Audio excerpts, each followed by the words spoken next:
faut-il limiter l'expression publique des appartenances religieuses? Parce que c'est le fond du débat.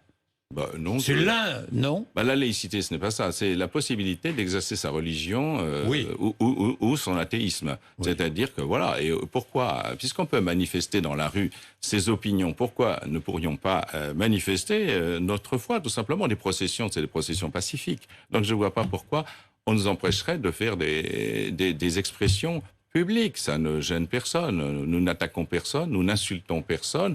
Et je pense que pourquoi pas. Je ne vois pas très bien pourquoi on empêcherait cela. Sinon, entraîner encore des réactions inadéquates. Est-ce que la loi de 1905 était cornée? C'est-à-dire, a été écornée par les derniers textes gouvernementaux. Ça, on a beaucoup discuté là-dessus. Oui, je sais. On a beaucoup discuté là-dessus. Je crois que la loi de 1905 nous protège tous.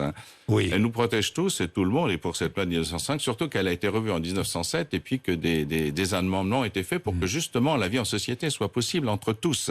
Et je pense qu'il faut la privilégier et permettre à des religions qui n'entrent pas justement dans ces catégories qui sont les nôtres de pouvoir les intégrer aussi à leur manière. Mais c'est pas si facile parce que si de notre côté il y a des correspondances, qu'on appelle une hiérarchie, quelqu'un qui peut répondre au nom des autres, même si chacun pense ce qu'il veut, dans l'islam il y a plusieurs courants, catégories et on ne sait pas forcément à qui s'adresser et qui est représentatif de tous les autres.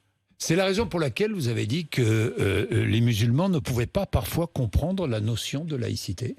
Non, ça c'est un constat. Si vous voulez, quand j'étais évêque de Nanterre, je prenais le tram, je prenais le métro, etc. Et je me faisais toujours arrêter par un musulman, quelquefois de jeunes barbus en djellaba, et qui me demandait « Vous êtes prêtre ?» Je dis « Oui, je suis prêtre. Est-ce qu'on peut vous poser des questions ?» Je dis « Bien sûr. » Et alors je me suis demandé pourquoi il demandait ça. Alors on discutait des fois assez longtemps, j'avais pas trop de temps, mais je voyais bien que c'était important. Et ça finissait toujours par cette phrase « Merci de m'avoir parlé de Dieu ». Donc j'ai compris que les musulmans pensent que en France on n'a pas le droit de parler de Dieu. Donc ils s'adressaient à un prêtre tout simplement parce qu'ils disaient « Lui va me parler de Dieu ».